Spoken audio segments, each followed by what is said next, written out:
So let's talk about the different types of packets Eigrp uses. So most packets are sent to the multicast address of 224.0010. Yes, you will want to memorize that address for the exam, 224.0010.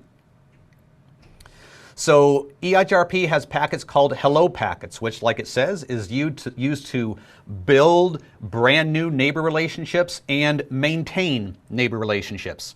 So you're not going to send me any of your routes until you and I exchange some hello packets. And within those hello packets, there's some parameters that need to match before we can become neighbors. And then once we're neighbors, then we can exchange routes. After that point in time, we will continue to exchange hellos periodically just to make sure that we're still alive, that we're still friends. The other type of packets that Eigrp can utilize are updates. That's the name of the packet that actually carries a routing update about new routes or changed routes or routes that have gone down. And initially that's unicast. So when you and I first form a neighbor relationship, I'm going to send you all my routes directly to you, to your IP address. From that point on, the other updates I send you in the future about new things I learn or change things will go to that multicast address of 224.0010. Acknowledgements. Actually, a lot of people mistakenly believe that there's actually a unique type of Eigrp packet called an Eigrp acknowledgement, and that's not the case. In the packets that we see down below, the updates, the queries, and the replies, not the acknowledgements, the updates, the queries, and replies, those are called Eigrp reliable packets. And this bears mentioning. So if we refer back to RIP, if I'm looking at an IP packet that's carrying a RIP update, you've got your layer 2 header, which might be Ethernet or something. You've got your IP header, then you've got a UDP header, and then RIP. So RIP is actually carried by UDP and then by IP.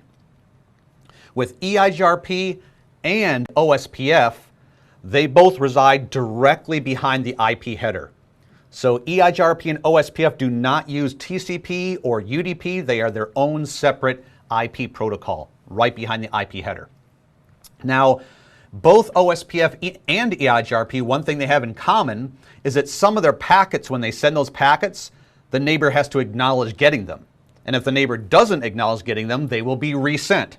Sort of like TCP does at layer 4, except they have their own mechanisms built in to do that. So think about how TCP does it, right? At layer 4, at the transport layer. When TCP creates a TCP segment, it puts a sequence number in there.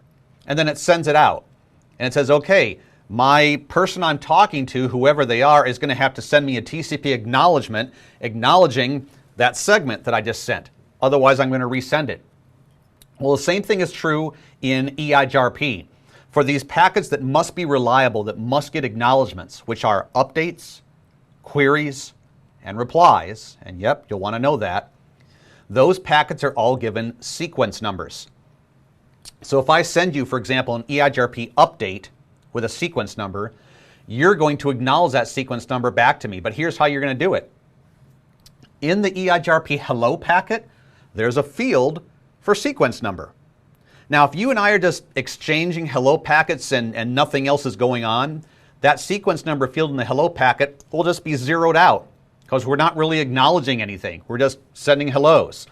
But if I send you an update packet, the next hello packet you send to me will actually have the sequence number inside of it of that update that I just sent you. So that is your way of acknowledging what you just received from me. So that's why I wanted to make that clear, is that there's not any formal Eigrp acknowledgement packet. An Eigrp acknowledgement is a mechanism within an Eigrp hello. Eigrp queries. So this is also something that's kind of unique between Eigrp and other routing protocols. If I was, let's say, running RIP or running OSPF, and I had learned about the 70.70 network from some router back there. If all of a sudden that router back there poisoned that route said that route's no longer good, you can't get to it from me.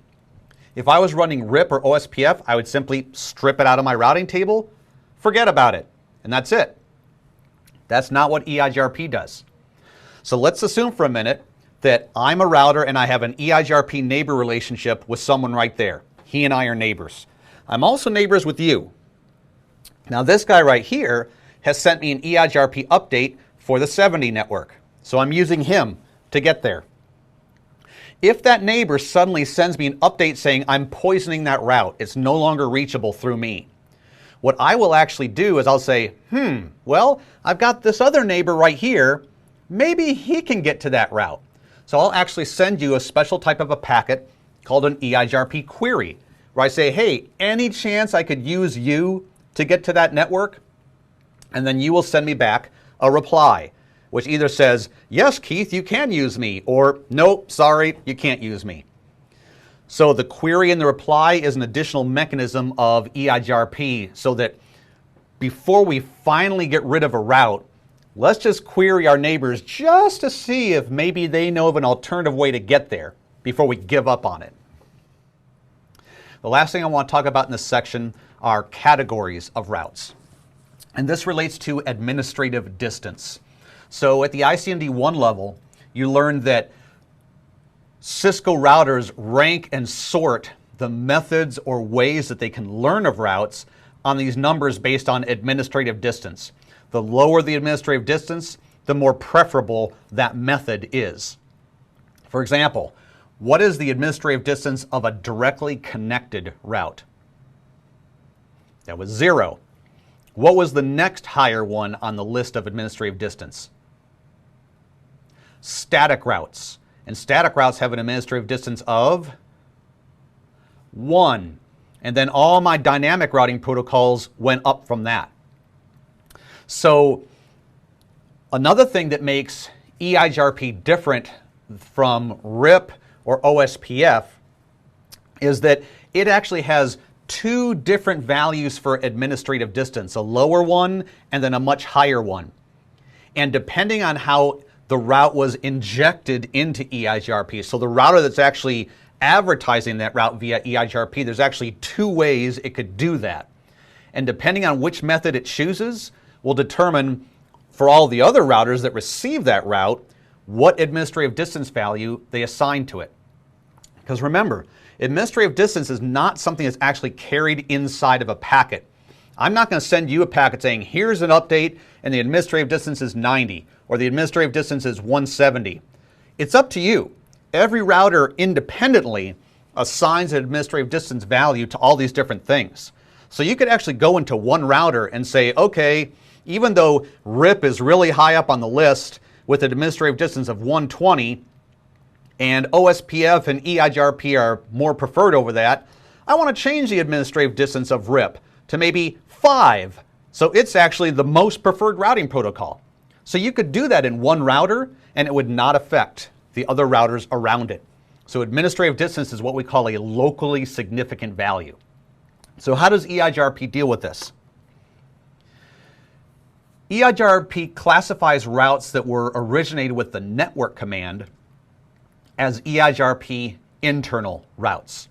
So if you've done any studying on RIP before you got to this section, which hopefully you have, and if you haven't studied RIP, I'd recommend that at this point you stop this video and you go back to some videos on RIP. RIP is the easiest routing protocol to get your feet wet and to start learning about, and then come back to this. But if you have learned about RIP, you learned that with RIP, you typed router RIP at the global configuration level, and then to actually activate it on your interfaces, you would type network, and then whatever the network was on your interfaces.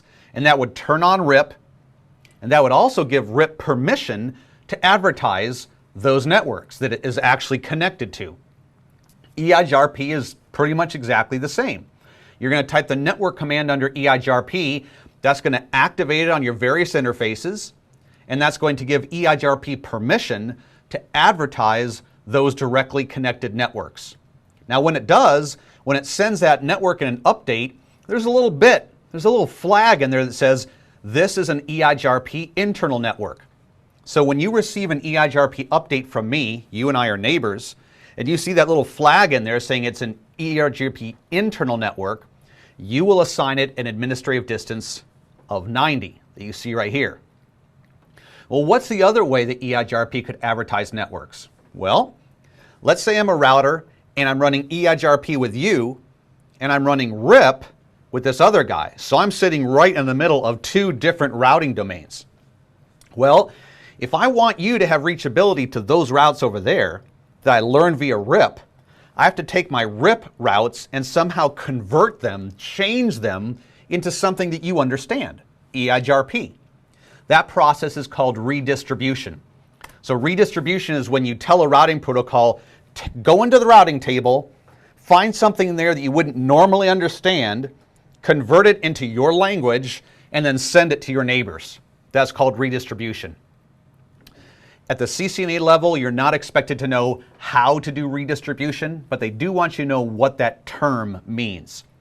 So in Eigrp, when Eigrp does that, when it redistributes a route and then sends it out, it sets another bit, another flag saying this is an Eigrp external route. Those routes have a much higher administrative distance. If you get that one, you will assign that one an administrative distance of 170. So clearly, you can see that if one router sends you, let's say, the 20 network as an Eigrp internal route, and let's say, well, all right, let's do it like this. Actually, I think this really will demonstrate it quite well. So let's say as an example that here is a router. I'll make this a little larger for you. We'll just say router A, here is router B, and here's router C. Okay, router B says, let me tell you about the 3 network, and the distance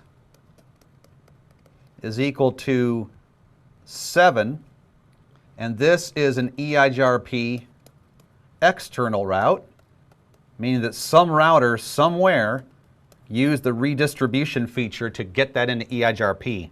And then router C sends that exact same route.